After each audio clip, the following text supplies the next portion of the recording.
I have a theory that the most interesting autobiographies are the ones written by second-tier people. I'm not using second-tier in a derogatory sense, like second-rate. I mean it in a sense of hierarchy. When the people on the top tier tell their story, it's invariably boring. They have too much to lose by being honest.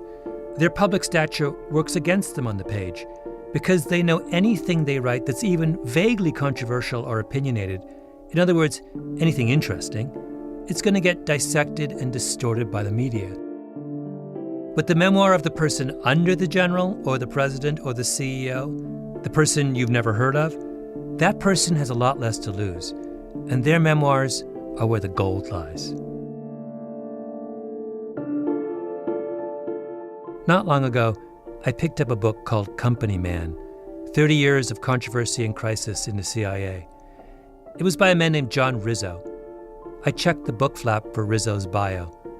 He wasn't the director of the CIA, or the deputy director, or even the head of operations, which is the person who runs all the spies. No, Rizzo was an attorney in the agency's legal department, eventually rising to acting general counsel. When I saw Rizzo's book, I thought, bingo, I have to read this. I was not disappointed.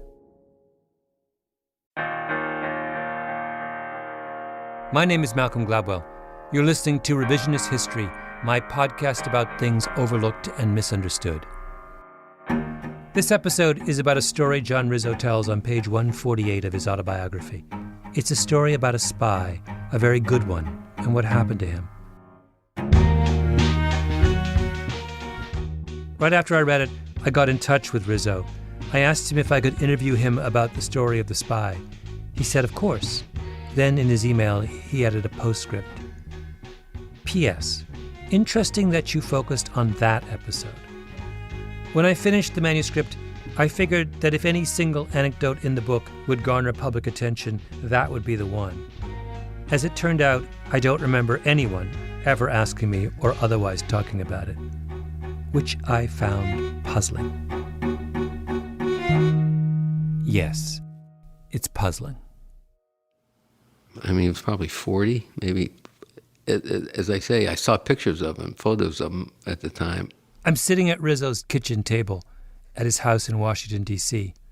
He's telling me about the spy he mentioned in his autobiography.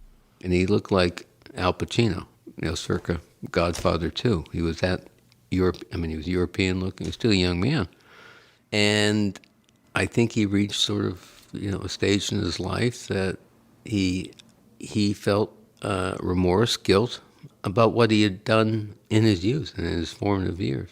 As simple and confounding as that. I mean, I don't recall another instance of an asset coming to us under those kinds of circumstances. An asset is CIA speak for a source, someone on the inside. This asset, the man who looked like Al Pacino, was a terrorist. Do you know the details of how he approached the CIA to say, I've had a change of heart? I believed he just volunteered his services, and I think he just walked into an embassy. And what do we know about the quality of the information he was providing? It was very good. He was considered highly reliable. And he didn't want much money. That was the other interesting thing. He didn't want money. I mean, most assets, they want money. Why didn't he want money? Because he said that he was doing this for his conscience, to make up, and it was an act of expiation. An act of expiation. You will want to take sides when you finish this story. My advice to you is, don't.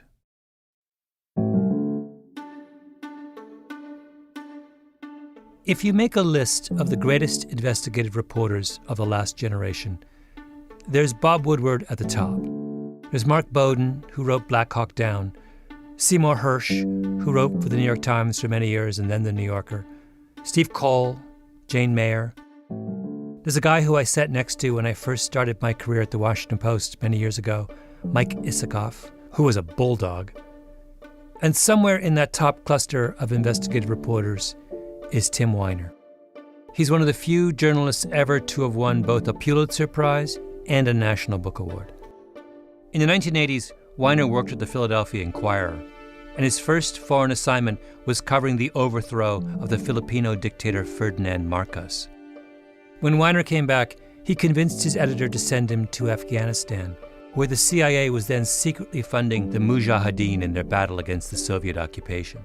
I called up the CIA, which had and always has had a public information office. And I said, hey, I'm going to Afghanistan. I understand you people do country briefings from time to time for foreign correspondents. How about it? And he said, absolutely not, and hung up the phone. So off I went to Afghanistan. I had a jolly old time, came back, and I hadn't been back in Washington for more than a day when my phone rang. It was a public information officer from the CIA. This time, he was friendly. He said, why don't you come by for that briefing? So off I went through the CIA, which is in the woods about 8 miles outside of the White House. Checkpoint 1, checkpoint 2, checkpoint 3. Into the lobby of the CIA. And up on the left-hand wall in great gold letters it says, from the Gospel of John, and ye shall know the truth, and the truth will make you free. So I'm hooked already. I go up to the 7th floor, which is where the executive suites were, and there are 4 CIA officers sitting around a table for my, quote, briefing, unquote. But they really only wanted to know one thing from me, which was, what's it like? These were supposed to be the 4 top CIA experts on Afghanistan. They'd never been to Afghanistan. So I walked out of there thinking, I'm going to devote the rest of my life to making a study of this agency. I was completely fascinated. Weiner went to the New York Times in 1993, continued covering the agency all throughout the 1990s. He was very, very good at it. Weiner was covering the CIA during the Aldrich Ames affair. You may remember that. Ames was a senior CIA officer who worked there for more than 30 years, and he ended up telling the KGB everything he knew, including the names of the agency's assets inside the Soviet Union. It was one of the most damaging cases of espionage in American history. Ames is under arrest, and I'm thinking, I should go interview Ames. I wonder where Ames is right now. And as it turned out, he was in a county jail. So I go to the county jail, and I say, I'd like to talk to prisoner Aldrich Ames. And I walked into the interview room, and there was Aldrich Ames. We talked. How long did you talk to him for? Well, about an hour. Wait, you stopped after an hour? Did they stop Well, you? It's a visiting hour. Tim, this is the greatest scoop of your... It's a scoop. And I gave him my phone number. And he called me collect, on a regular basis. And I did a number of stories based on firsthand interviews where he essentially confessed to everything he'd done and gave me some rather vivid descriptions of life inside the CIA, most of which were true and demonstrably true. Maybe you have to have been a reporter to understand how fantastic that story is. I was a reporter at the Washington Post for 10 years. I would have assumed that the worst spy in American history was under triple lockdown somewhere, whisked away by helicopter to a black site. I would have waited for the press release. But Weiner is the kind of person who would assume that if the intelligence establishment was naive and disorganized enough to have its clock cleaned by a KGB mole, then it was probably naive and disorganized enough to park that same mole unattended in the county jail. And I covered them like you would cover a courthouse, or the cops, or Congress, or the White House. They're an arm of the government, like the Internal Revenue Service or the Post Office. They happen to be a secret arm of government.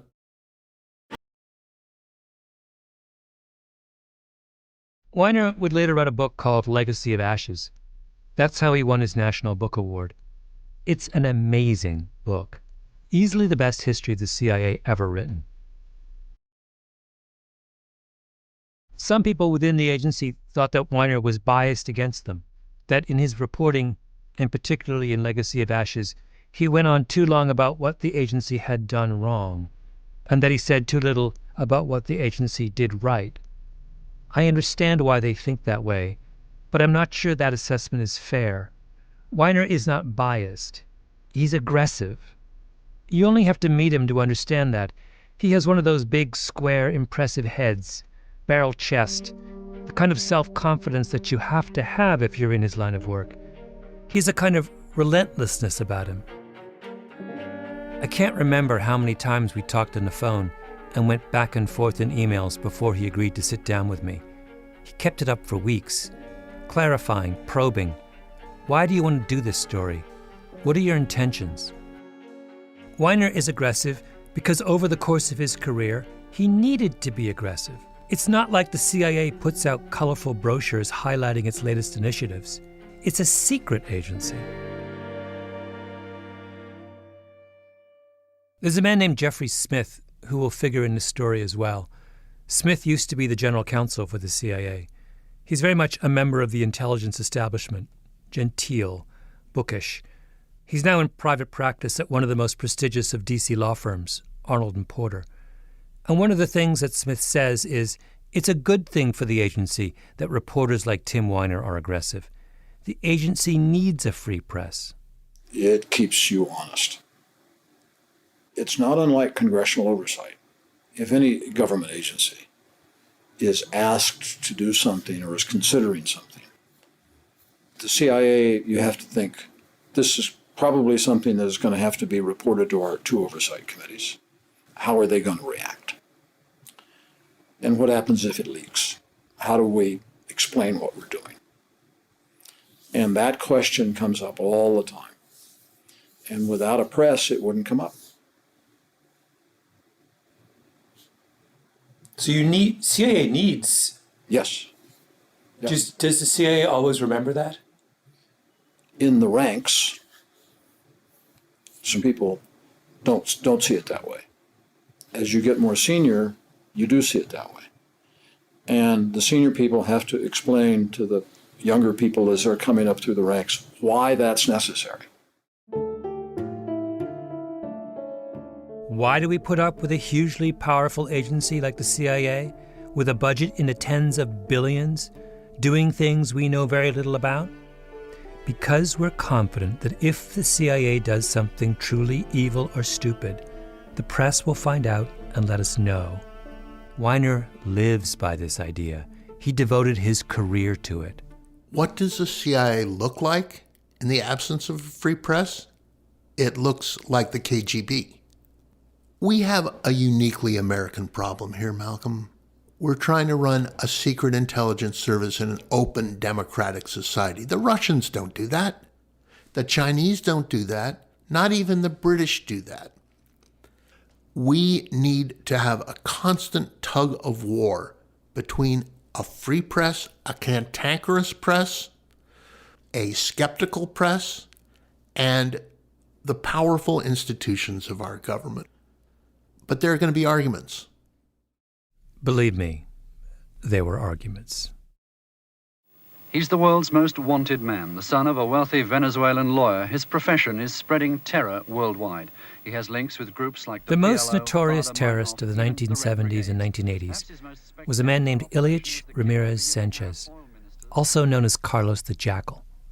He was born in Venezuela, but worked closely with a radical group called the Popular Front for the Liberation of Palestine, setting bombs, assassinating people. He was thought to be responsible for the deaths of more than 80 people. He played a role in the massacre of Israeli athletes at the Munich Olympic Games in 1972. Carlos the Jackal was almost as notorious in his day as Osama bin Laden was in ours.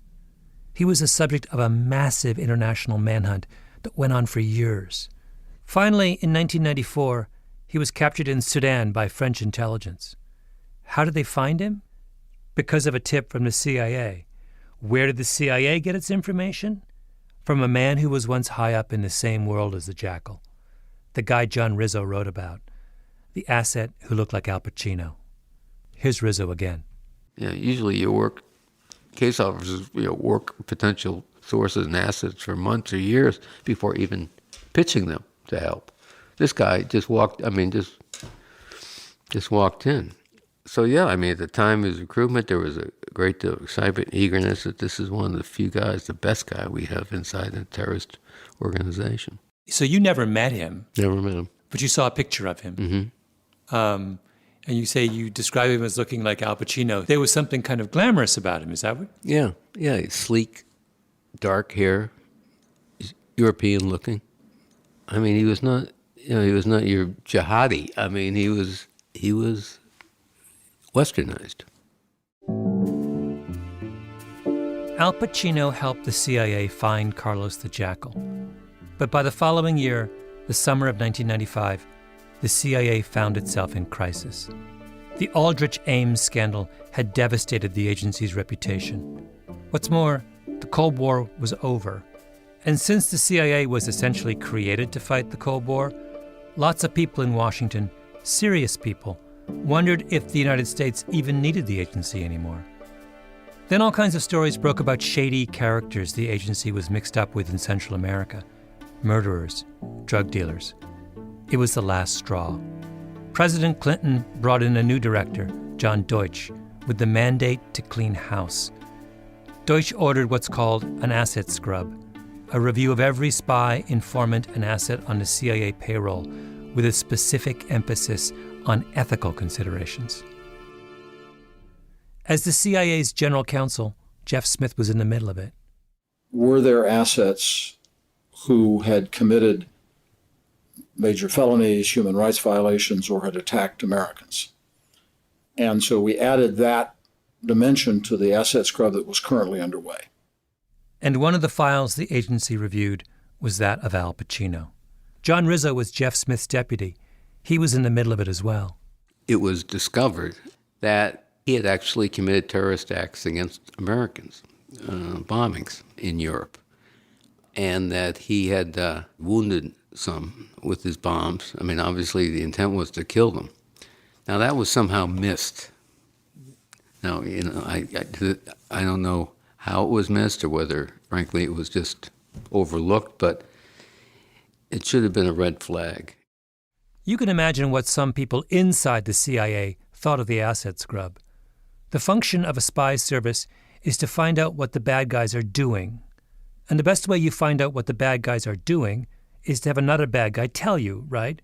So why would you have a rule saying the CIA needs to be extra careful about hiring bad guys? But at the same time, there's a group that says, look, the agency is a mess. We might not have a future unless we clean up our act. We have to play by the rules. So what that meant was we belatedly discovered that we should have reviewed his record before entering into a relationship with him. And we should have actually gone to the law enforcement, the FBI, Department of Justice, at the outset, before we even began a relationship. And I would have been the guy to do it, was to go to justice at the outset. We did not do that. In the middle of all that hand-wringing, someone calls Tim Weiner. When do you first get wind of the retired terrorist? As I recall, in the late spring or early summer of 1995, I get word from inside the CIA that we have a problem here. And I begin to make inquiries. So somebody from inside the CIA, what is their motivation for telling you this? The CIA has screwed up.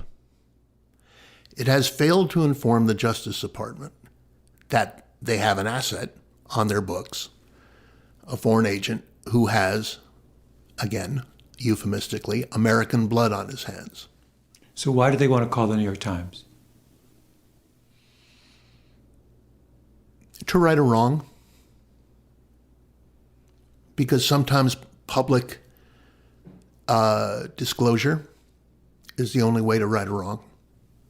Do you think it's did they think it would be easier for them to fulfill their obligation to inform the Justice Department if there was a kind of leak of this fact first? There was a battle royal going on inside the CIA over the scrub. Mm-hmm. So Deutsch is pushing that, and within the agency, there's a considerable amount of pushback. So they're anticipating this is going to be a struggle. A considerable amount of pushback is an understatement. There was fierce opposition. So I'm guessing the people who call you are the ones who are in favor of the scrub. The people who call me are patriots who love their country and who are sworn to uphold. Let me rephrase that. The people who called me, I believe, are patriots who love their country and are motivated to live by their oath to uphold the Constitution and obey the laws of the United States. Weiner waits, continues to ask around. Then late in the summer of 1995, the CIA decides to take its medicine. Rizzo goes to the Department of Justice and tells them good, bad, and ugly about their Al Pacino. They were upset. Basically, why are you just telling us this now? Why didn't you tell us before you got in bed with this guy? So yeah, they were upset, as I knew they would be. You have to weigh this guy is, gold against the fact that, well, he's got attempted murder of Americans on his resume. At the same time Rizzo's having that conversation, the head of the CIA's Counterterrorism Center went to Capitol Hill and briefed members of Congress about the acid scrub. They weren't happy either. People all over Washington now knew about Al Pacino. People in the Department of Justice, people in the White House, people on the Hill, representatives, senators, staffers, and Weiner's phone rings again. My rule of thumb on a story like this is that I want to have 3 sources. And I want to make sure that the second source is not the first source, in which case I have 1 source, right? So I had 2 sources. I did get a call. The call was a call to have a conversation outside of the normal circuits of the telephone lines. The conversation was with a member of Congress. At this point, I have 3 sources. Subsequently, there was a 4th who is an American diplomat, was an American diplomat at the time. Weiner calls the CIA press office and talks to the agency spokesman at the time, Dennis Box. I met Box in a restaurant in Northern Virginia. And it was at that point where they said, this is not good. This is really going to put somebody at risk. And I said, well, let's invite him in and try to lay out for him, what the risk is. He sat in my office with the head of Counterterrorism Center. Yeah. And do you remember much, what was the nature of the conversation? Well, it was pretty straightforward. He's got a fairly mild demeanor. He's not, at least with us, he wasn't aggressive or abrasive. I mean, he was just kind of laying out, here's what I have, here's what I've been told. But it was the details of this particular asset that got our folks worked up. This particular asset, meaning Al Pacino. Box says the head of the Counterterrorism Center explained all the specific things that, if published, would put Al Pacino in danger. He tried to interest Weiner instead in a broader story about the asset scrub, which wasn't really a secret at that point.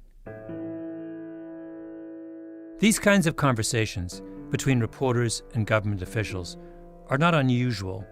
This is how Washington works. In the United Kingdom, there is something commonly known as a D notice, which is a government order issued to a media organization saying you shouldn't publish what you want to publish because it endangers national security. If this story were taking place in the United Kingdom, the minute Weiner called to say, I know about Al Pacino, the British government would have slapped a D notice on him. End of story. But the United States doesn't have D notices. It has a constitutional right to freedom of the press.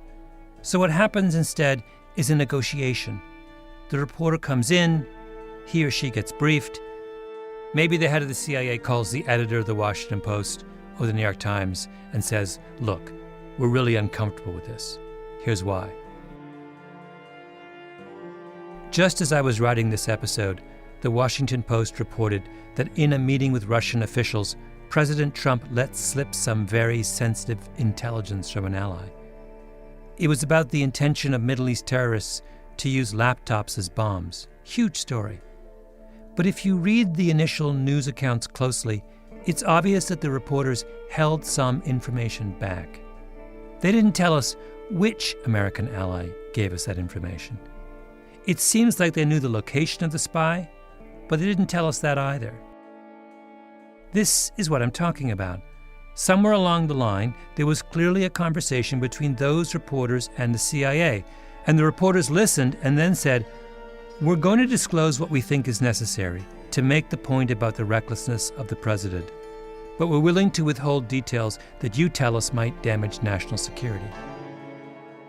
Jeff Smith says he's been involved in lots of these conversations, both on the government end and now on the media end, because he has media organizations among his clients. One of the things I fault the government on is too frequently the government just says, well, harm could result. That then leaves my clients, when I'm on the client side, in the terrible dilemma of saying, well, what's the harm? And the government said, well, we can't tell you.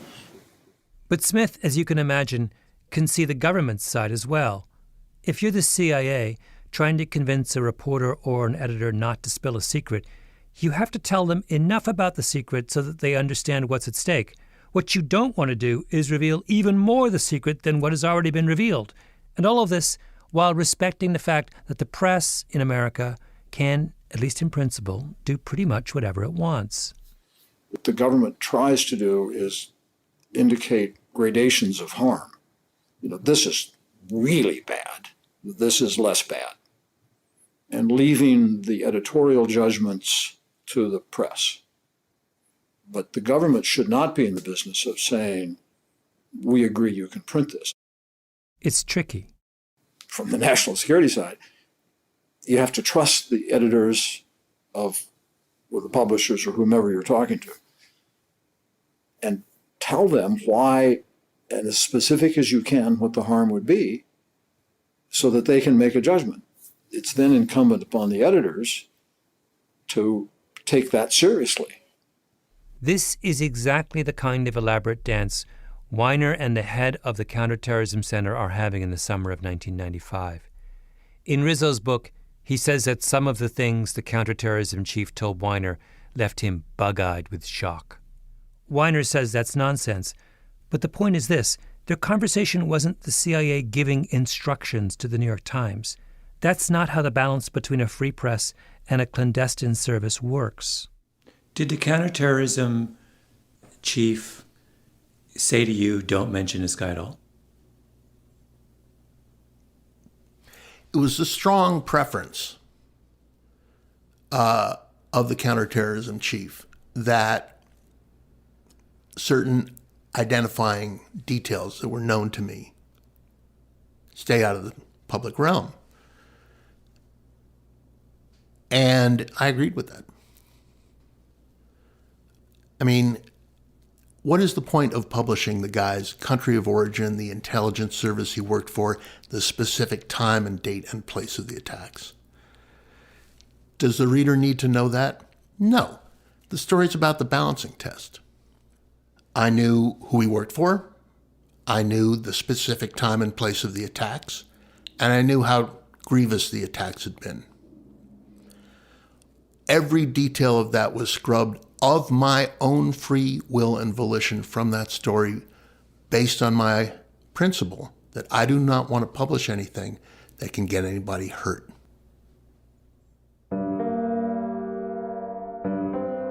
But Weiner made it clear to the CIA that he wasn't going to leave Al Pacino out of the story entirely. He was going to reveal that Al Pacino was the source who helped find Carlos the Jackal. That Pacino had, and I'm quoting from the story Weiner eventually wrote, a brutal resume.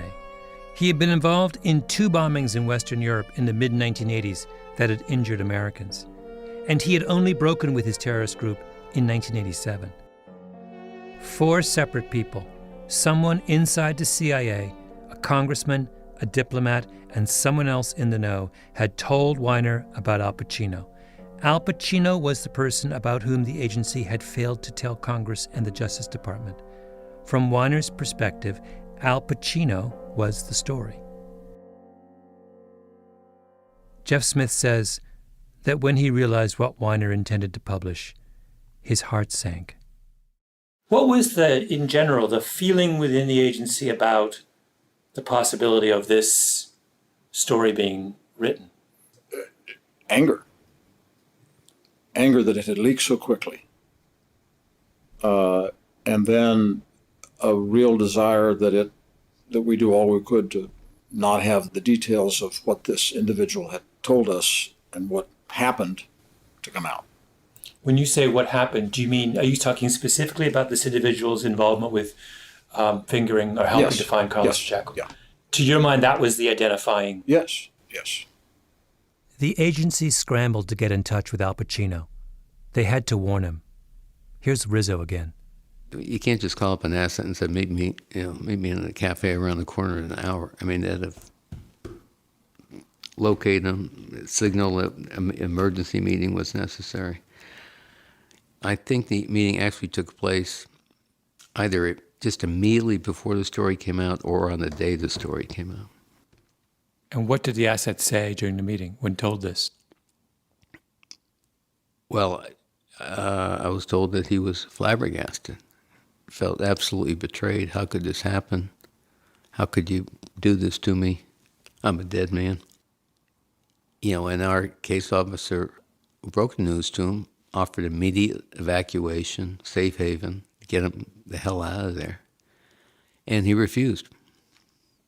He just walked away. He said, you betrayed me, and that was it. He just walked.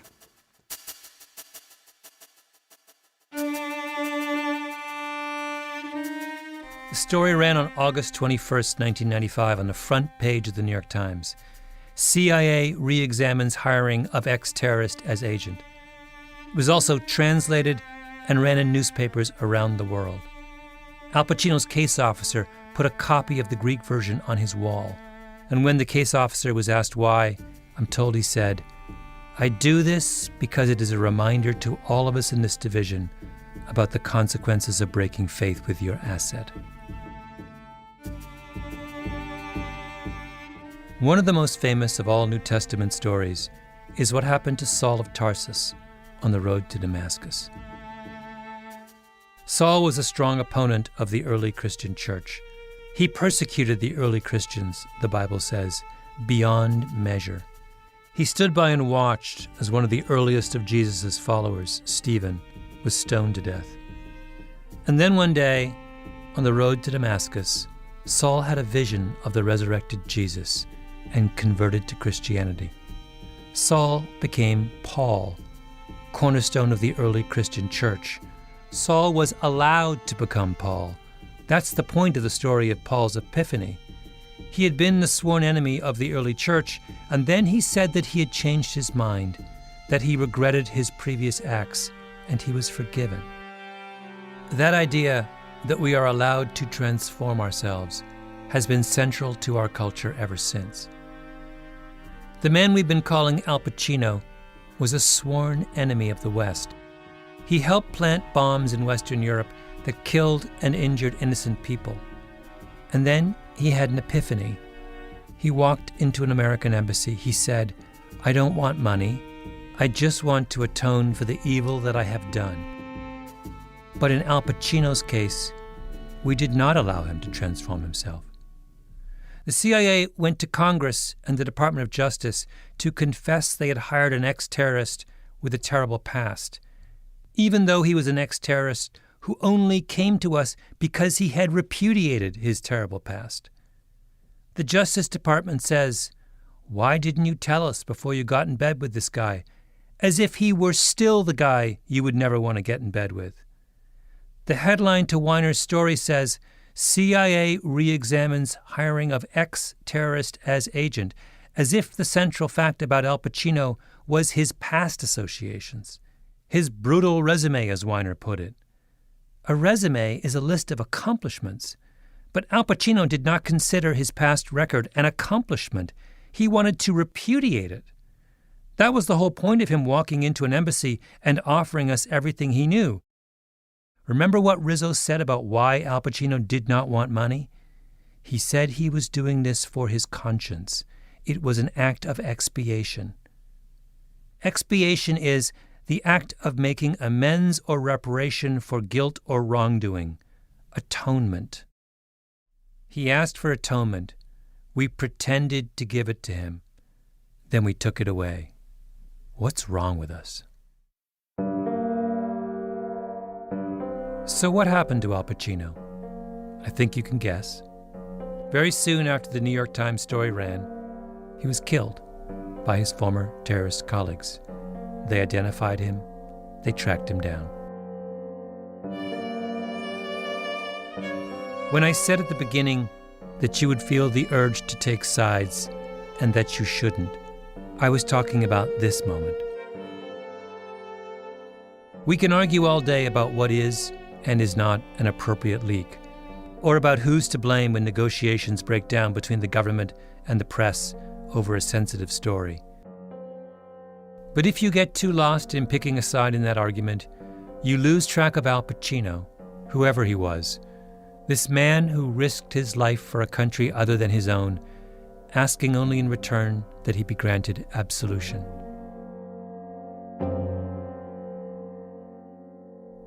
I never found out anything more about Al Pacino. There is apparently a long story about what happened to him and how he was killed, but it's still classified. The CIA people were only free to talk about Tim Weiner. Tim Weiner only wanted to talk about the CIA. I think there's a problem with that story, as Rizzo tells it, just as he thinks there's a problem with my story as published. I respect his right to his opinion. To Weiner, Rizzo was just blaming him for a problem of the CIA's own creation. They were the ones who opened up Al Pacino's file.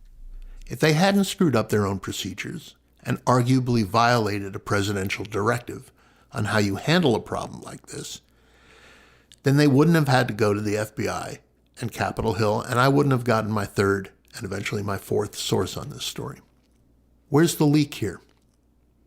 The leak is because the CIA violated its own guidelines and practices. And Mr. Rizzo, who is a good lawyer and a capable lawyer, has made a false and arguably defamatory argument here, which is that the New York Times got an asset killed. False and defamatory. One side puts the front page of the New York Times up on the wall. The other side says, "Don't blame me, I'm just the messenger." Can we at least agree that we should have forgiven Al Pacino his sins? And that however it happened, he was wronged? And maybe if you run a front page story about a man one day, and right after he gets killed, even if you don't think it was your fault exactly, maybe you should run a little explanation of what happened. Or even just have a moment of silence. A little bit of remorse. What was the reaction in-house at the New York Times to the story? Do you remember? The reaction in-house at the New York Times? There were a lot of page one stories about the CIA in that era. And I don't think that there was a major reaction at all. What happens after the story runs? Life goes on.